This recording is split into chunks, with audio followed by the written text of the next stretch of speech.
Hey, I'm Courtney Brooke, and this is Hustle for Happiness podcast. We are all on this journey to find happiness, and let's face it, it takes work. And honestly, it's not always rainbows and butterflies. This podcast is dedicated to helping you navigate life and cut through the noise. As a certified life coach, recovering perfectionist, and survivor of the foster care system, I'm all about keeping things real. With my unique outlook on life that is truly infectious, we cover everything from achieving happiness and optimal self-care to stories of those sharing their wisdom and expertise. Thank you for showing up for yourself. Now, let's get started.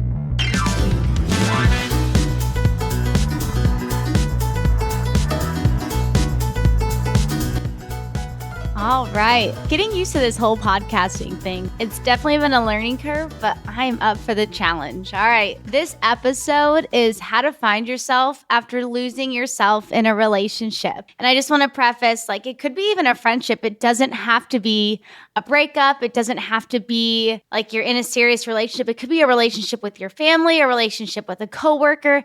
I just want to set the tone. It doesn't mean you have to be going through a divorce, struggling to get out of a relationship, or going through a breakup. It doesn't have to be that relationship. And I just want to preface the relationship part. All right. So before we get into it, we start every episode with a high, a low, and a buffalo. James and I do this at dinner because we usually don't talk during the day.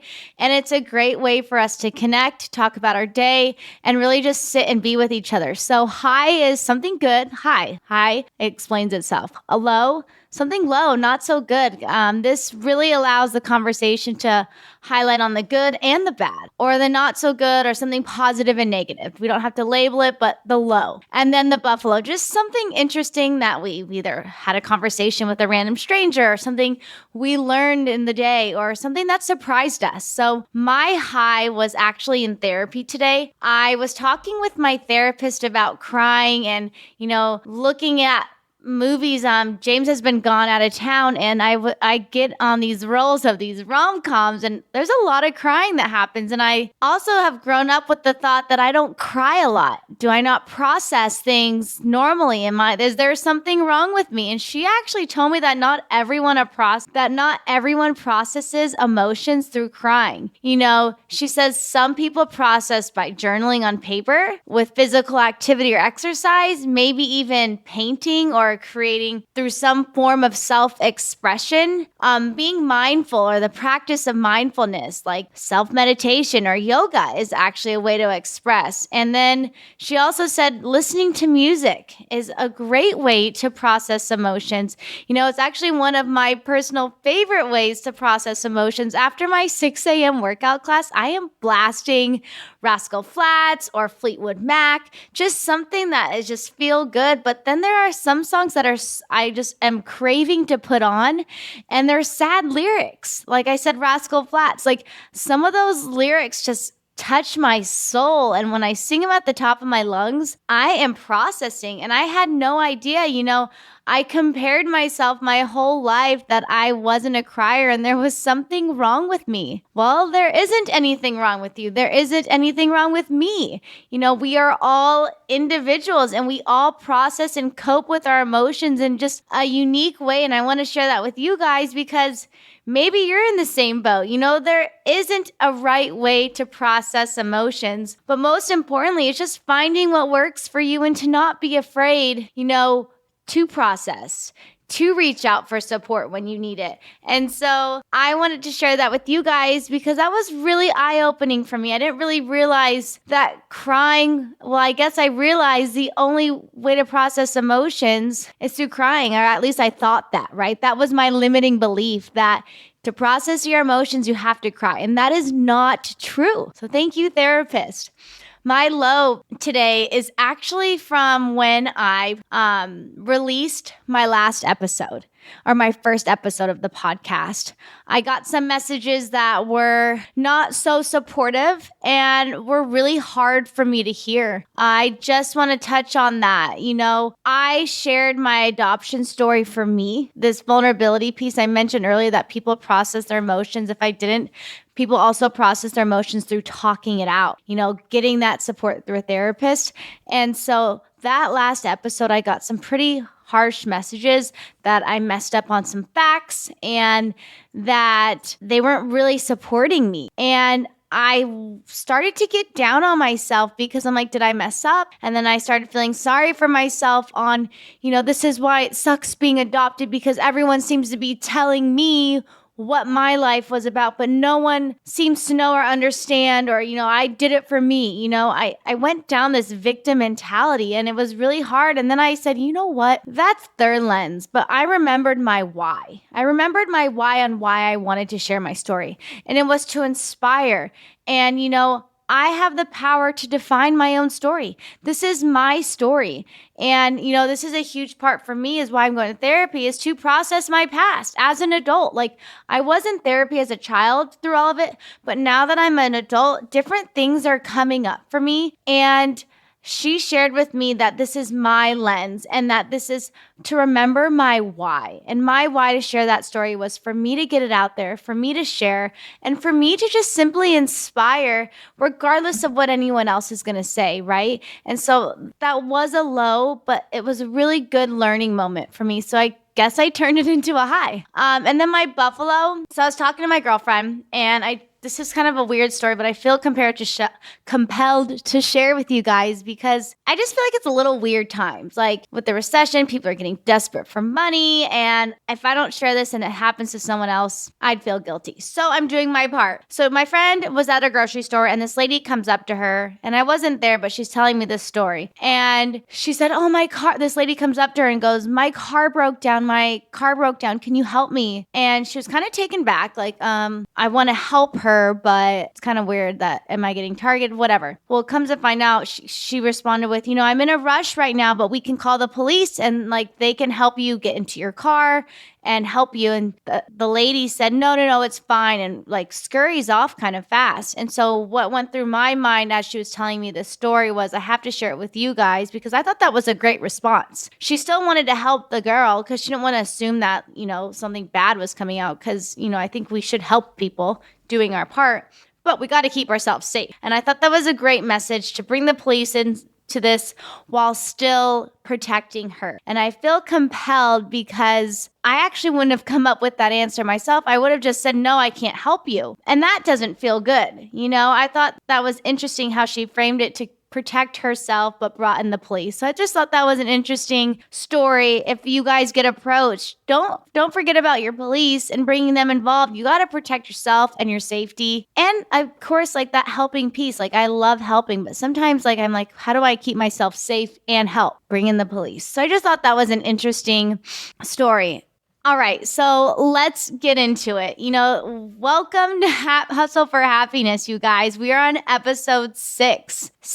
This is crazy. So today we are talking about finding yourself after a relationship. So this is, again, could be you're going through a divorce. You are struggling to move on from a past relationship. You are struggling to keep your independence or find yourself with a friend. Maybe the friendship is fading or you're losing yourself in that, or you're just giving too much, you feel like, and you're at that point where you're like, I don't know what to do. Well, this episode is exactly for you. Let's stop hitting the snooze button on our life and start taking actions to finding our happiness. So we're going to discuss tips and strategies that you can use to rediscover your passion, build your self-confidence, and create a life that's truly fulfilling, right? It sounds simple, but let's just dive in. So please remember that we are all on this journey together, and it's a journey worth taking. Remember that it's worth it. If this is for your happiness and peace, then it's worth it. Let's dive in and hustle for our happiness together. So I came up with a 5-step way to find yourself again. I've taken the time, I've reflected on my past relationship. What have I done? I have worked with my therapist. I have worked on curating this with her, with me, for you guys. So navigating uncertainty and finding motivation can be a daunting task, but it's honestly not impossible. It's scary, it's intimidating. There's a lot of what ifs and unknown and fears, and we don't like being uncomfortable, but it's not impossible. And I want you to remember this as you go through this episode is, just believe and try and do and see what can happen. So it's not step one, but tip one is take time to grieve. It's simple. The more you feel, the more you heal. It's important to allow yourself to feel the emotions that come with a breakup, whether it's sadness, anger, or confusion. Give yourself permission to cry, journal, or even talk to a trusted friend or therapist. I believe that when you grieve, you're processing it. You're allowing yourself to feel in the moment. Western medicine is so big on taking a pill, instant gratification. Let's fix the problem, not get to the root of the problem, right? Get to the root of this relationship with yourself.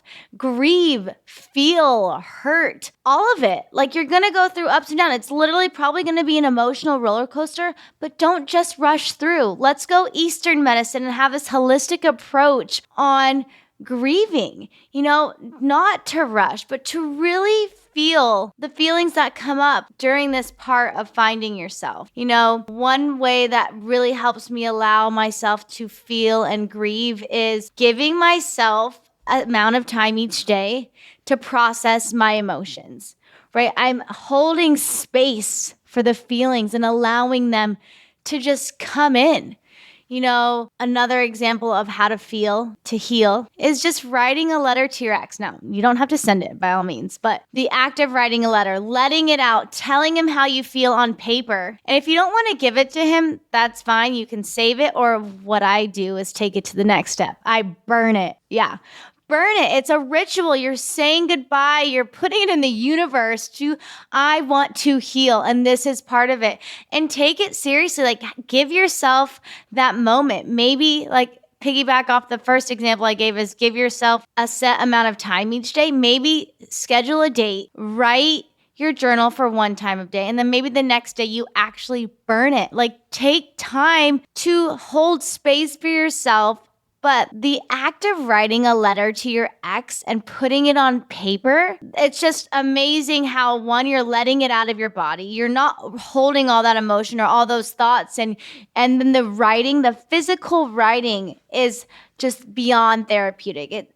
If you haven't journaled or if you're not a big journaler, try writing a letter. And if you don't want to write a letter to your ex, write a letter to yourself. Love on yourself and love him or her, aka you, hard. Another way you can take time to grieve is by doing something creative, like painting or playing music to express your feelings.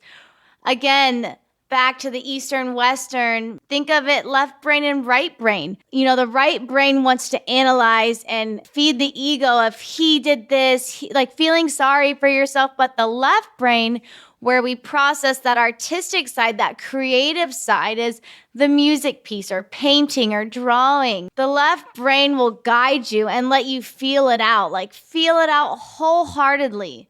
Again, the more you feel, the more you heal. And tapping into that left brain is really tapping into your heart.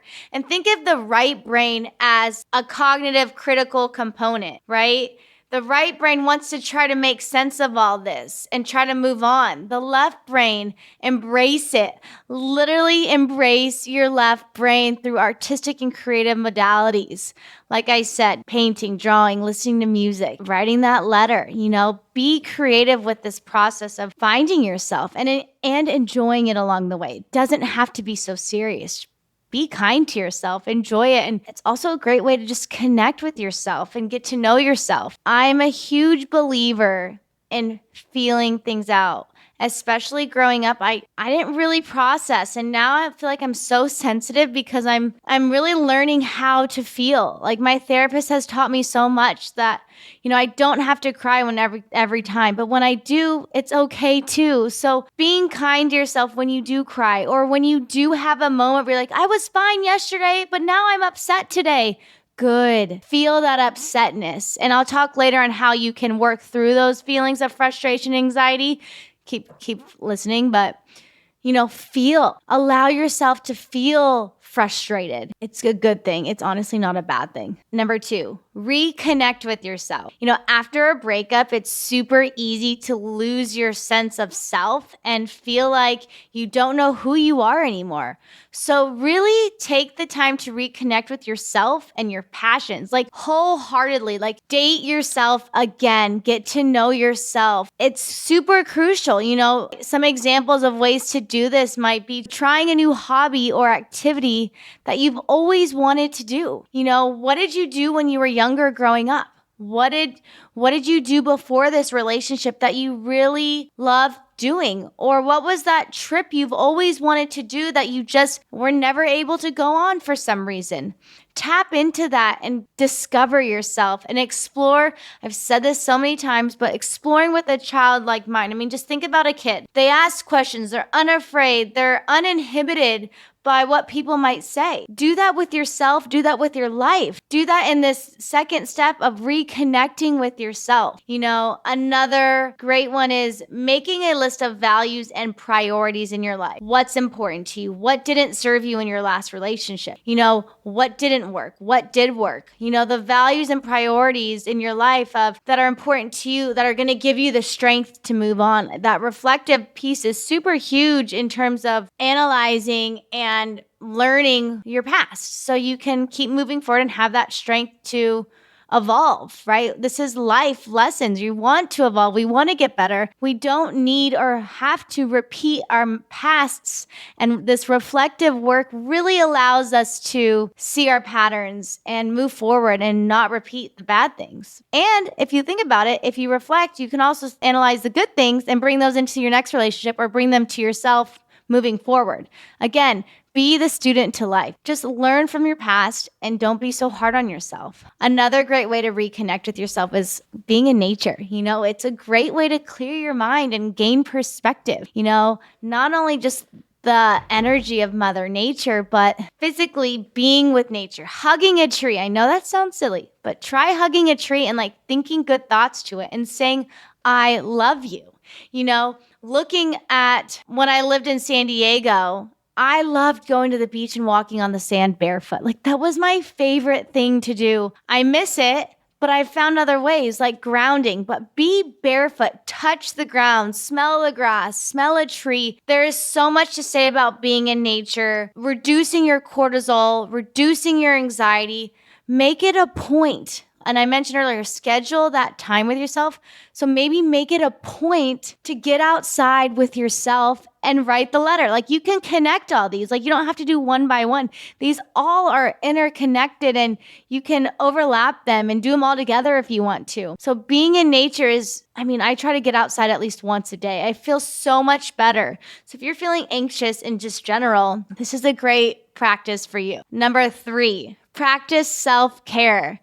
Taking time for yourself physically, mentally, and emotionally is so crucial during this time. I have on my website a self-care bucket list for those of you who where do I even start to do self-care? I don't even know. I always see green juices and stuff like that. No. Go to my website and download the free PDF. I have a whole bucket list of just 3 pages and maybe make it a point to do each and every one of them, right? I have a fun statistic. This is a little tangent, but did you know I read that it takes about 11 weeks to get over a breakup. 11 weeks. So maybe that's your timeline. You download the self-care bucket list and you have 11 weeks to complete it. I had no idea of that statistic. So it's about 4 months. That makes sense. You have to fill your love bank. Think of it like your love bank goes down, which is why you need to find yourself. And as you find yourself over those 11 weeks, think of it as fueling your own personal love bank and honoring yourself. So this self-care step is so crucial. Think about getting good enough sleep. Getting enough sleep and exercise is so important for the next day, our mental and brain functioning, our energy, how we think, how we talk to ourselves.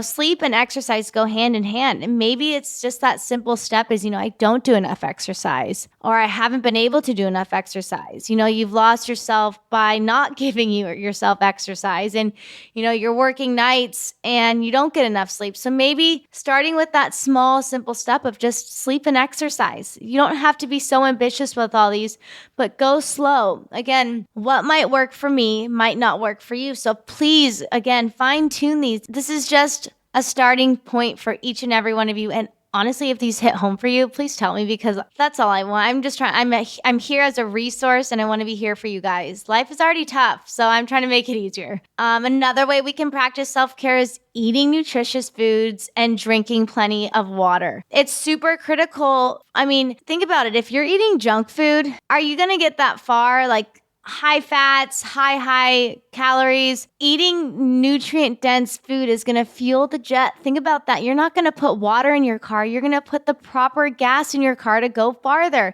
So don't put countless empty calories in your tank, in your body. Fill it with jet fuel. Go far. Fill it with nutrient-dense food. You're going to reap the benefits. You're going to sleep better. You're going to feel better. You're not going to be grumpy. Trust me. I went through a breakup. I have a picture on my Instagram. I was just so unhappy, and I gained so much weight, and I was eating crap, and I was feeling like crap. So no wonder I wasn't happy. I think it's so crazy how diet and nutrition and exercise and sleep and all these things go hand in hand on our overall well-being.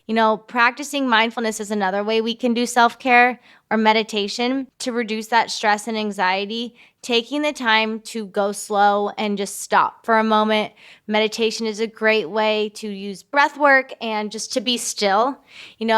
During a breakup or an unhappy relationship, we are constantly in this fight or flight mode, right? Taking that moment to just breathe can just change the whole direction of your day. You don't have to do it in the morning. Do what works best for you. It could be a midday. It could be right before you go to bed. It could be right before you go home. Your environment might not be good.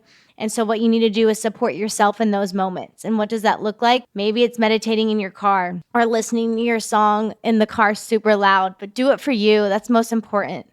But do what works for you too. And then number 4 is prioritizing your own well-being, setting those boundaries. So if you're looking to move on and thrive in the present, it's so crucial to set boundaries. You guys, I'm serious about this. And not only set boundaries, but establishing positive relationships. So I've come up with a mini list of setting boundaries, because it's kind of a gray area and it can be daunting, especially when you haven't been putting yourself first or you just haven't spoken up. And so setting boundaries might be too daunting, but it's not impossible. Remember that. All these steps, I believe each and every one of us can do. It's not impossible. We just start today. All we do. And if you can't do it today, we start again today. You know what I'm saying? Start in that next moment. Just be kind on yourself. So setting boundaries is really just crucial to protecting yourself and to prevent old patterns from repeating. So if your ex is still reaching out to you, maybe consider blocking their number. Or if you're finding yourself constantly checking your ex's social media, or if you have a friend that just you're not getting along with and you're checking their social media, unfollow them. Set some clear boundaries for yourself. Protect your mental peace. If you don't want your day ruined if your ex texts you, block them. If you have a good civil relationship, set boundaries for you. So call them and say, hey, I need space. And say that. It's important for me. I need your support right now. It's really important for me to have my space so I can get clear. I'm asking you to support me, and say that, and be stern about it, because at first it's going to be hard, but then it gets easier. Remember, these boundaries are for your benefit and not to punish your ex. I'm not trying to be spiteful or revengeful. These boundaries aren't for you to say, oh, my boundaries, I'm blocking you. No. Be kind about it. We don't need to have drama in every breakup. We don't need to be dramatic. It's about protecting you, and it's for your benefit. When you're setting boundaries, make sure that you're clear and specific on your needs. If your partner or your ex or your friend, or, you have an overbearing family member, ask them to limit their communication and give you space. Communicating is half of it. And that's why a lot of us get worked up is it's scary to communicate our needs. I'm working on that in therapy right now, but I've gotten so much better. And what really helps me is getting out of the other person's head. Like if I wasn't in that person's head, what would I do for myself? Well, I would say I need space. So figure out how to create that space. Google ways to tell my partner I need space. DM me. I will help you come up with a script on how to communicate with your partner or someone you're trying to set boundaries with, because it can be daunting. But remember, it's not impossible, right? And stick to your boundary. Don't give in to please them, or don't give in to see them. That's a short-term pleasure, but not long-term. Think of the long-term. If it doesn't give you peace in the long term, why are you doing it right now? Remember, these boundaries are for you. You're trying to find yourself, so take it seriously. Easier said than done, but if it's important to you and if it's a priority to find yourself, be stern with yourself too. Like set a date in your calendar. I will not talk to so-and-so for 30 days. Set a calendar, set a reminder. Do what you need to do to support yourself in those moments so you don't give in.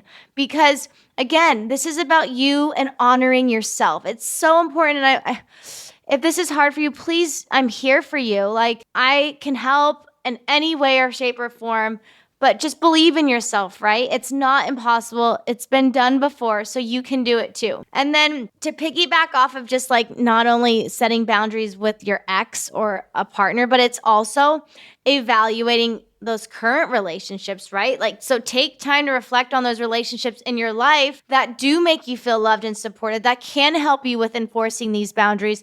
You are who you hang out with, but if you're hanging out with your ex's friends, that's bleeding the boundaries a little bit. Like you're repeating patterns, and it's maybe you just need to separate yourself completely.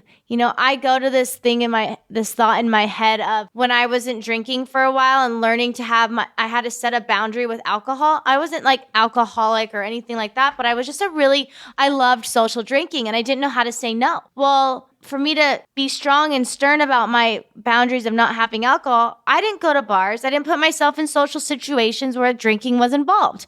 I knew what I needed to do to support myself, and that wasn't to be in a moment of drinking. So this is how can we apply this to that is don't hang out with his friends.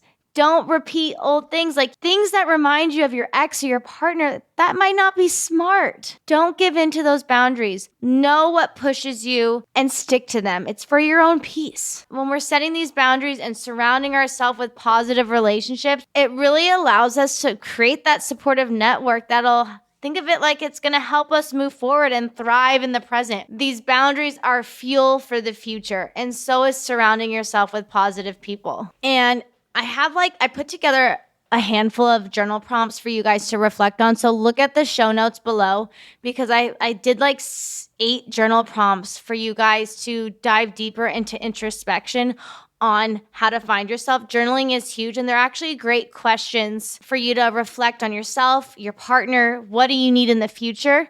So tune into the show notes. I have them all there, and then you can save them for later. But I encourage you guys to reflect on these questions. They can really help you gain the deeper understanding of yourself, your past relationships, and really, it's going to allow you to grow and improve for future relationships. So these journal prompts not only are going to help you with the current present moment, but they're going to propel you to reflect on what you are wanting in the future. How are you going to set yourself up for success? So this introspection piece is really great for you guys to just reflect and look back. So once you've identified what makes you happy and what you value in life, it's really important to take action. So I've given you a bunch of tips above. And these can really help you feel more fulfilled and motivated to move forward. Even when we face setbacks, keep going. Don't give up on yourself. Don't be expecting perfection, please. Remember, your identity is not defined by relationship status, and you have the power. Yes, you have the power to create a fulfilling and meaningful life for yourself. All right, so quickly, the do's and don'ts. Really quick about, finding yourself. Remember, take time. These are all do's. Take time for yourself, even if it's 10 minutes. Practice gratitude. Reflect on what you're thankful for each day. Surround yourself with positive influences, whether it's listening to uplifting podcasts or spending time with your friends who support you. Do challenge yourself to try new things, even if they scare you. This could be anything from a dance class to applying a new job. Doing these little moments of surprising yourself are really going to boost your confidence again. A lot of confidence building is really what's part of finding yourself and showing yourself that you are capable and that you are worthy and you are amazing, right? These are big. Don't compare yourself to others on social media. Remember that what people choose to share online is often a curated and filtered version. Breakups aren't easy. Finding yourself isn't easy. Don't compare yourself. Know that they're not sharing their struggles. Just simply know that. Don't let fear hold you back from pursuing your dreams. Remember that failure is a natural part of the learning process, right? You didn't fail this relationship. You're not a bad person. We are all human. That's the blessing of dating, is you're learning about someone, right? But if finding yourself after a relationship, no resentment, no shame, right? Another don't. Don't neglect your physical health. Remember, eating well and staying active can have a positive impact on your mental well-being. And last don't get stuck in a rut, you guys. If you're feeling unhappy or unfulfilled, take action to make a change, Seek therapy, take a class, or even as big as making a career change. Just know that you have the choice to get out of whatever you're in. You are not stuck. You are not stuck. Okay? Remember, the journey of self-discovery is unique in each individual, and there's no one size fits all. Remember, I've curated these based on me and what my expertise is. Take what resonates with you. These are suggestions, and I actually encourage you to just make them your own. As I wrap up the podcast, I just want you to remember to be kind to yourself. These are tips, tools, and ways for you to evolve. And remember, it's not impossible. We just start today. I hope today's episode left you better than when I found you. Make sure you hit the subscribe button and tune in every Monday to kickstart your week and set your weekly intentions with me. You can find me and HFH on YouTube, Instagram, and TikTok, or online at heycourtneybrooke.com. I firmly believe in the power of sharing. If you know someone else who would benefit from this podcast, please share it with them. And remember, when you work on you, I get to be there.